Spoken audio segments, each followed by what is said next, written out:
Hello students, welcome to Jumaxa classes. Today we are going to discuss about salient features of Indian Constitution. आपकी जो भी query हो आप इस email ID में सेंड कर सकते हैं। ये हमारा इंस्टाग्राम है और ये हमारा टेलीग्राम चैनल है, इसे जरूर ज्वाइन कीजिएगा ताकि आपको हमारे अदर वीडियोस की लिंक प्राप्त हो सके। तो चलिए आज के लेक्चर को स्टार्ट करते हैं। तो देखिए, फॉर एग्जाम्पल कोई भी कंट्री हो या कोई भी एरिया हो, उसको गवर्न करने के लिए दो मेजर कंपोनेंट की रिक्वायरमेंट होती है। पहला मेजर कंपोनेंट है कॉन्स्टिट्यूशन ऑफ इंडिया। जैसे फॉर एग्जांपल आप किसी हॉस्टल में रहते होंगे या आपका जो घर होगा, वहां कुछ रूल्स एंड रेगुलेशन होंगे जिसके अकॉर्डिंग आपको एक्ट करना पड़ता है। इसी तरीके से भारत जैसे देश को गवर्न करने के लिए दो मेजर कंपोनेंट है। पहला है कॉन्स्टिट्यूशन ऑफ इंडिया और दूसरा कंपोनेंट है, अब पहला कंपोनेंट जो कॉन्स्टिट्यूशन ऑफ इंडिया है उसी में जो भारत को गवर्न करने के रूल्स रेगुलेशन और ऑब्जेक्टिव दिए हुए हैं। अब रूल्स एंड रेगुलेशन बस लिख देने से तो उनका इम्प्लीमेंटेशन नहीं होता, इसलिए उसको इम्प्लीमेंट कराने के लिए तीन बॉडीज होती है। पहली बॉडी जो लॉ बनाती है, जैसे for example motor vehicle act, तो बनाती है लेजिस्लेटिव बॉडी। अब मोटर व्हीकल एक्ट को बना देने से उसका इम्प्लीमेंटेशन कौन कराती है, एग्जीक्यूट कौन कराती है, एग्जीक्यूटिव बॉडी। और फिर यदि किसी के ब्रीच ऑफ राइट होते हैं या किसी के अधिकारों का हनन होता है तो उसे जस्टिस कौन सी बॉडी प्रोवाइड कराती है, जुडिशियल बॉडी प्रोवाइड करती है। तो आज अपन पहले major component constitution of India के सैलेंट फीचर्स पे बात करेंगे। तो पहला फीचर है, it is lengthiest written constitution in the world.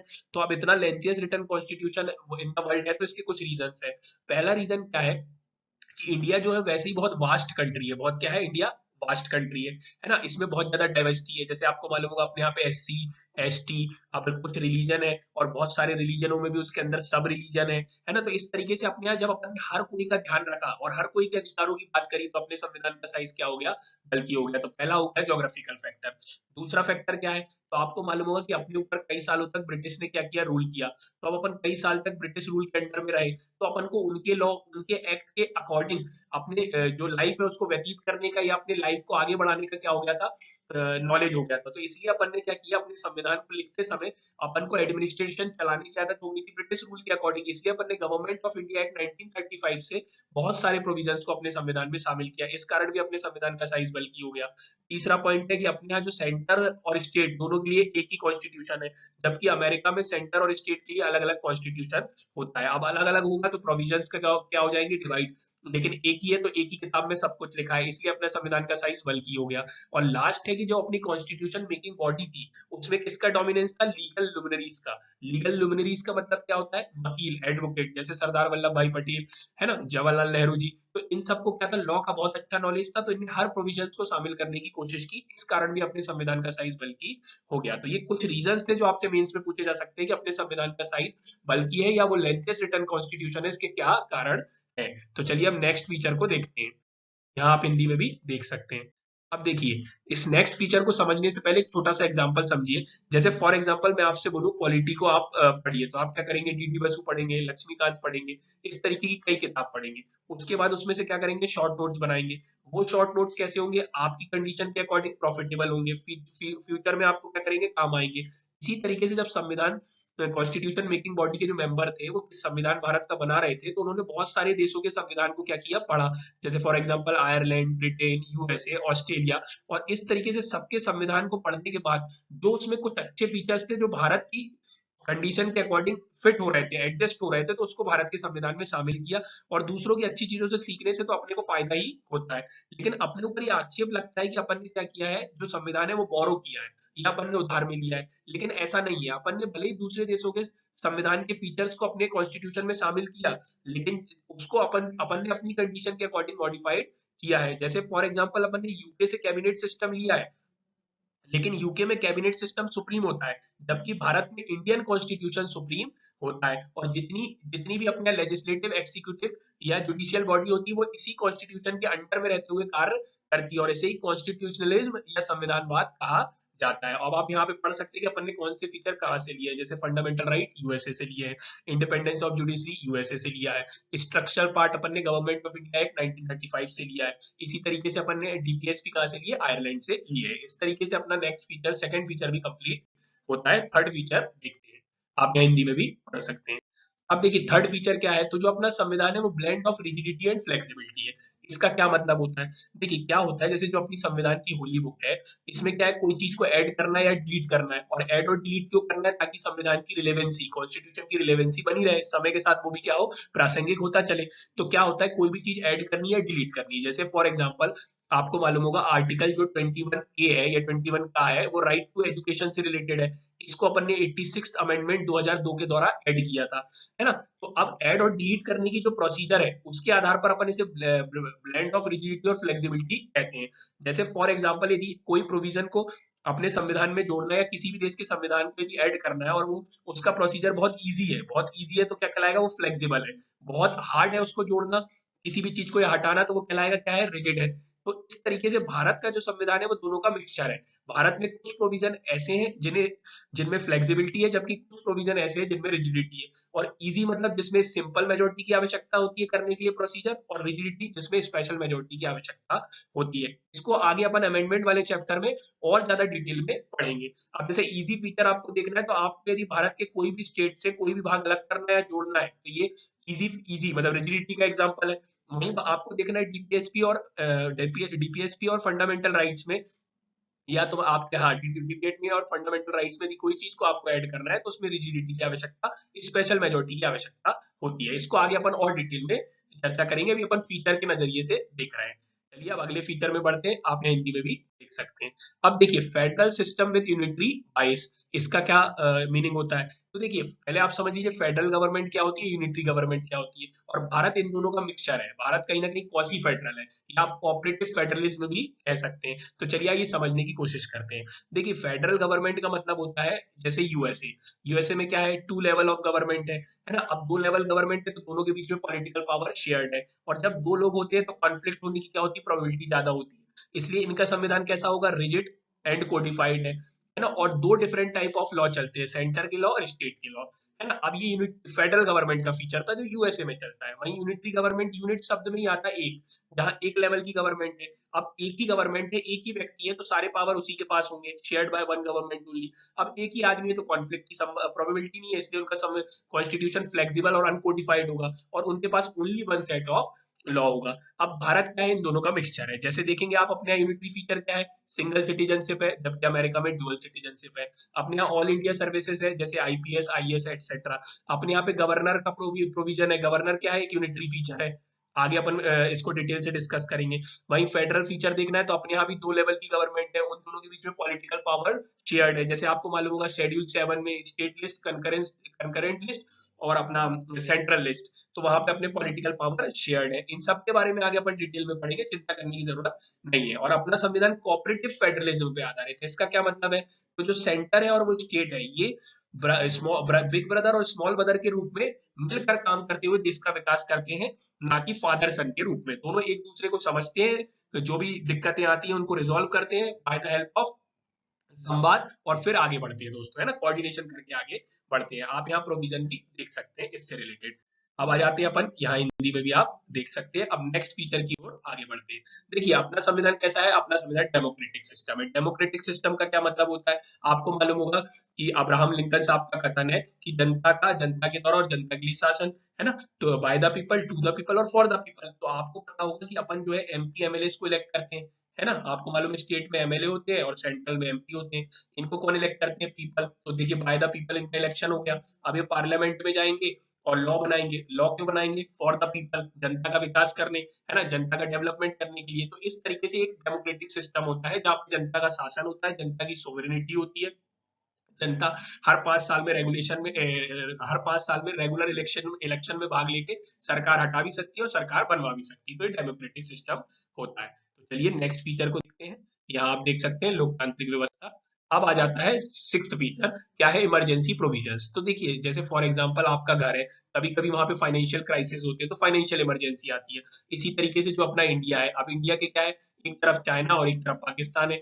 अब पाकिस्तान चाइना या कोई भी कंट्री हो, यदि मान लीजिए आर्म्ड रिबेलियन हो जाए या अपनी वॉर हो जाए, तो उस केस में क्या होगा, देश में इमरजेंसी लगानी पड़ेगी। क्योंकि सबको एक यूनिट बन के क्या होगा, जो आपदा आई है या जो विकट परिस्थिति आई है उससे निपटना पड़ेगा। तो इसलिए इसी जब कोई ऐसी चीज होती है तो उस आधार पर नेशनल इमरजेंसी, स्टेट इमरजेंसी और फाइनेंशियल इमरजेंसी लगाई जाती है। तो नेशनल इमरजेंसी दिया आर्टिकल 352 में, ये लगती है वॉर में, आर्म्ड रिबेलियन में, एटसेट्रा। स्टेट इमरजेंसी मतलब प्रेसिडेंशियल रूल होता है, जैसे आपने सुना होगा कि अभी जम्मू कश्मीर में अभी से कुछ समय पहले प्रेसिडेंशियल रूल बहुत ज्यादा लगता था। तो प्रेसिडेंशियल रूल का मतलब क्या है, जो स्टेट है वहां की, फॉर एग्जाम्पल जम्मू कश्मीर है, वो क्या कर रही है, संविधान के अकॉर्डिंग या तो कार्य नहीं कर रही है या जो है सेंट्रल की गाइडलाइन मानने से इनकार कर रही है दोस्तों, तो वो स्टेट इमरजेंसी होता है। आगे अपन इन सबको डिटेल में पढ़ेंगे पार्ट 18 में। और फाइनेंशियल इमरजेंसी जैसे मैंने आपको बताया आज तक भारत में कभी नहीं लगी है। जब आपकी अर्थव्यवस्था इकोनॉमी बिगड़ जाए या आपके देश में क्या हो कि फाइनेंशियल क्राइसिस आ जाए, तब फाइनेंशियल इमरजेंसी लगती है आर्टिकल 360 के तहत। और जब भी इमरजेंसी लगती है तो जो सेंटर और स्टेट है वो यूनिटरी फीचर में, सेंटर स्टेट एक फेडरल फीचर है, लेकिन जैसे ही इमरजेंसी लगती है तो पूरे पावर सेंटर के पास आ जाते हैं, जो कि एक यूनिटरी फीचर है। तो चलिए आगे बढ़ते हैं। ये आप यहाँ देख सकते हैं आपातकालीन प्रावधान। अब आ जाता है सेवंथ फीचर, तो इंडिया इज अ रिपब्लिक। देखिए रिपब्लिक का मतलब होता है, जैसे हाल ही में माननीय प्रधानमंत्री जी द्रौपदी मुर्मू जी का क्या हुआ है, इलेक्शन हुआ है, उसमें क्या हुआ, पीपल ने इलेक्शन में भाग लिया और माननीय प्रधानमंत्री जी का चुनाव किया है ना, उनको इलेक्ट किया। तो भारत में क्या होता है, कोई भी राष्ट्रपति बन सकता है कुछ कंडीशन को छोड़कर, एक्सेप्ट सम कंडीशन। कोई भी आदमी क्या कर सकता है, राष्ट्रपति बन सकता है। उसको क्या करना है, इलेक्शन में खड़े होना है, हर 5 साल में इलेक्शन होगा और वो इलेक्शन में चुन के क्या प्रेसिडेंट बन जाएगा। लेकिन आप ब्रिटेन में देखेंगे तो ब्रिटेन में ऐसे नहीं है। आपको मालूम है ब्रिटेन में क्वीन का या राजा का या रानी का शासन होता है। तो वहाँ सॉरी दोस्तों, वहाँ राजा या रानी का जो आने वाला वंश होता है या हेरिडेटरी, वहां पे क्या होता है, शासन होता है। उनका बेटा या बेटी आगे जाके अगले राजा या रानी बनते हैं। तो वहां इलेक्शन नहीं होता है ना, वहां एक तरीके से समझ लीजिए चुनाव नहीं होता है ना, तो वो हेरिडेटरी फीचर है। जबकि भारत में कैसा फीचर है, रिपब्लिक फीचर है। आप यहाँ पे रीड कर सकते हैं। अब आ जाते हैं अपन नेक्स्ट फीचर में, आप यहाँ हिंदी में देख सकते हैं। अब एट फीचर है पार्लियामेंट्री सिस्टम। देखिए पार्लियामेंट्री सिस्टम क्या होता है, तो जैसे अभी फिर से मैं एग्जांपल लूंगा, अपन एमपी एमएलए को इलेक्ट करते हैं। एमपी एमएलए कहाँ जाते हैं, एमएलए स्टेट में होते हैं और एमपी अपने संसद पार्लियामेंट में जाते हैं। अब पार्लियामेंट में जिसको मेजोरिटी मिलती है वो क्या करता है, गवर्नमेंट बनाता है ना। तो आप देखेंगे पार्लियामेंट मतलब लेजिस्लेटिव बॉडी, और लेजिस्लेटिव बॉडी में से ही कौन सी बॉडी निकली, एग्जीक्यूटिव बॉडी मतलब गवर्नमेंट। तो आप देखेंगे कि जो पार्लियामेंट्री सिस्टम का एक बहुत इंपॉर्टेंट फीचर है, जो उसकी एग्जीक्यूटिव होती है, वो उसके लेजिस्लेटिव से ही निकलती है दोस्तों। ऐसा अमेरिका में नहीं है, अमेरिका में बाहर से भी लिया जा सकता है, वो आगे अपन डिटेल में पढ़ेंगे। तो देख लीजिए, तो ये पार्लियामेंट्री फीचर का एक बहुत इंपॉर्टेंट क्या है, फीचर है सॉरी, पार्लियामेंट्री सिस्टम का। तो यहाँ अब आप रीड कर सकते हैं कि अपना जो कॉन्स्टिट्यूशन है, गवर्नमेंट है, वो ना तो ब्रिटेन के टाइप से है ना अपने यहाँ पे जुडिशियल सुप्रीमेसी है। अपना कैसा है, पार्लियामेंट्री सिस्टम है, और अपना जुडिशरी और लेजिस्लेटिव के बीच में चेक एंड बैलेंस है। मतलब लेजिस्लेटिव जो कानून बनाती है उसको चेक कर सकती है अपनी जो न्यायपालिका है, अपनी high court, supreme court, government के बनाए गए कोई भी एक्ट को यदि वो संविधान के दायरे में नहीं तो उसको चेक कर सकती है। और इसी तरीके से जो अपनी पार्लियामेंट है, आपको मालूम है कि जो सुप्रीम कोर्ट के जज वगैरह का इलेक्शन कहीं ना कहीं एक्सेप्ट कुछ कंडीशन इन्हीं के द्वारा किया जाता है। तो अपना चेक एंड बैलेंस है, इसलिए कोई भी संविधान के बाहर जाके कार्य नहीं कर सकता है। अब आइए नेक्स्ट फीचर की ओर बढ़ते हैं। तो ये संसदीय प्रणाली होगी। अब अपन देख रहे हैं next feature, universal adult franchise. इसका मतलब क्या होता है फ्रेंड्स, तो देखिए क्या होता है, अपने यहाँ कोई भी व्यक्ति हो, चाहे इररिस्पेक्टिव ऑफ जेंडर, मैन हो वुमेन हो, कोई भी 18 प्लस व्यक्ति क्या कर सकता है, अपने यहाँ इलेक्शन जब होते हैं तो उसमें भाग ले सकता है और वोट कर सकता है। तो उसका वोटर लिस्ट में नाम होना चाहिए। तो अपने यहाँ किसी को भी वोट करने का अधिकार है, किसी को भी, मतलब 18 प्लस को। तो इसे यूनिवर्सल एडल्ट फ्रेंचाइजी कहते हैं कि 18 से ऊपर वाले सभी लोग वोट कर सकते हैं। पहले ये हुआ करता था 21 प्लस, 61st अमेंडमेंट के द्वारा इसे 18 प्लस किया गया। आगे अपन सब चीजों को डिटेल में पढ़ेंगे, अभी एज अ फीचर के पर्सपेक्टिव से कवर कर रहे हैं। आप यहाँ हिंदी में भी देख सकते हैं। अब आता है सेकुलरिज्म। देखिए सेकुलरिज्म दो टाइप का होता है, पॉजिटिव सेकुलरिज्म और नेगेटिव सेकुलरिज्म। पॉजिटिव सेकुलरिज्म का मतलब क्या, जो स्टेट है, जो स्टेट है वो क्या करे, जो स्टेट है और जो रिलीजन है, फॉर एग्जांपल इंडिया में स्टेट भी और रिलीजन भी है। स्टेट मतलब सरकार, तो वो रिलीजन में क्या करेंगे, इंटरफेयर कर सकते हैं यदि रिलीजन क्या है, कोई नेगेटिव कस्टम को आगे बढ़ा रहा है। जैसे फॉर एग्जांपल ट्रिपल तलाक है ना, जल्लीकट्टू है, जैसे इन सब चीजों पे तो स्टेट रिलीजन में इंटरफेयर कर सकता है।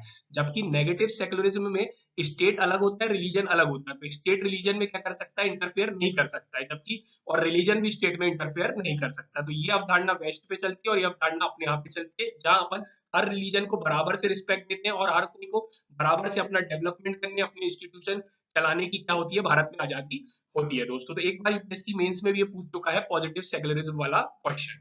अब आप ये हिंदी में भी देख सकते हैं। अब आ जाते हैं अपन कुछ अन्य फीचर्स पे, अदर फीचर्स। तो देखिए फंडामेंटल राइट्स और ड्यूटी आपको मालूम होगा, जैसे for example abolition of untouchability, अपने अनटचेबिलिटी होती थी उसका एबोलिशन आर्टिकल 17 के तहत हुआ है, तो एक फंडामेंटल राइट है। डीपीएसपी में भी अपन क्या करते हैं, सोशल और इकोनॉमिक वेलफेयर करने की कोशिश करते हैं, सोशल और इकोनॉमिक वेलफेयर करने की कोशिश करते हैं अपने स्टेट का, है ना, सोशल और इकोनॉमिक वेलफेयर। फिर अपने 3 टायर गवर्नमेंट है, सेंटर है, स्टेट है, पंचायती राज सिस्टम है या लोकल म्यूनिसिपालिटीज है। फिर कुछ इंडिपेंडेंट बॉडी है जैसे कैग है, आगे अपन इन सबको डिटेल में पढ़ेंगे। जुडिशियल रिव्यू है, मतलब जो अपनी सुप्रीम कोर्ट है उसने कोई जजमेंट दिया और वो जजमेंट आज की डेट में उसको थोड़ा बदला जाना चाहिए और रिलेवेंट किया जा सकता है, तो जुडिशियल रिव्यू किया जाता है। आगे और डिटेल में बताऊंगा मैं। इंडिपेंडेंट जुडिशरी है अपने यहाँ पे, अपनी जो जुडिशरी है वो एक्सिक्यूटिव और लेजिस्लेटिव से क्या इंडिपेंडेंट है, तभी अपने यहाँ चेक और बैलेंस है। तो इस तरीके से आज का अपना लेक्चर कंप्लीट होता है। तो देखिए आज अपन ने क्या क्या देखे, मैंने आपको पहले बताया था कि अपना संविधान लेंथीएस्ट रिटर्न है, उसके 4 रीजन है। पहला historical factor, geographical factor, centre और स्टेट के लिए क्या है, एक ही अपना पे संविधान है, कॉन्स्टिट्यूशन है। और चौथा था लीगल लिमिनरीज का क्या था, अपना मेजोरिटी थी। सेकंड फीचर मैंने आपको बताया था ड्रॉन फ्रॉम वेरियस सोर्सेज, आपको डीडी बसु वाला एग्जांपल याद होगा, अपन ने कई देशों के संविधान से अपने यहाँ संविधान में मॉडिफाइड करके प्रोविजंस को शामिल किया है। तीसरा feature blend of rigidity and flexibility, जहां सिंपल मेजोरिटी और स्पेशल मेजोरिटी, जो मैं आगे आपको डिटेल में बताऊंगा। फिर फोर्थ फीचर सेकुलरिज्म में पॉजिटिव और नेगेटिव सेकुलरिज्म बताया, जो वेस्ट में चलता है वो नेगेटिव है, जो भारत में चलता है वो पॉजिटिव है। फिर मैंने आपको और डेमोक्रेटिक सिस्टम क्या होता है, जैसे अपन चुनाव करते हैं, है ना, अपने प्रतिनिधि का, है ना, एमपीज का, एमएलएस का, तो वो डेमोक्रेटिक सिस्टम है। इंडियन संविधान कैसा है, अपना रिपब्लिक है, जैसे मैंने बताया कि अपने आप के इलेक्शन होते हैं, ना कि राजा रानी का शासन चलता है। और फिर मैंने आपको और भी अन्य फीचर बताए, जैसे फंडामेंटल राइट है, डीपीएसपी है। तो ये सब चीजों पे अपन आगे और डिस्कस करेंगे। वीडियो पसंद आया हो तो ज्यादा से ज्यादा लाइक शेयर सब्सक्राइब जरूर कीजिएगा। Thank you, thank you, thanks for watching.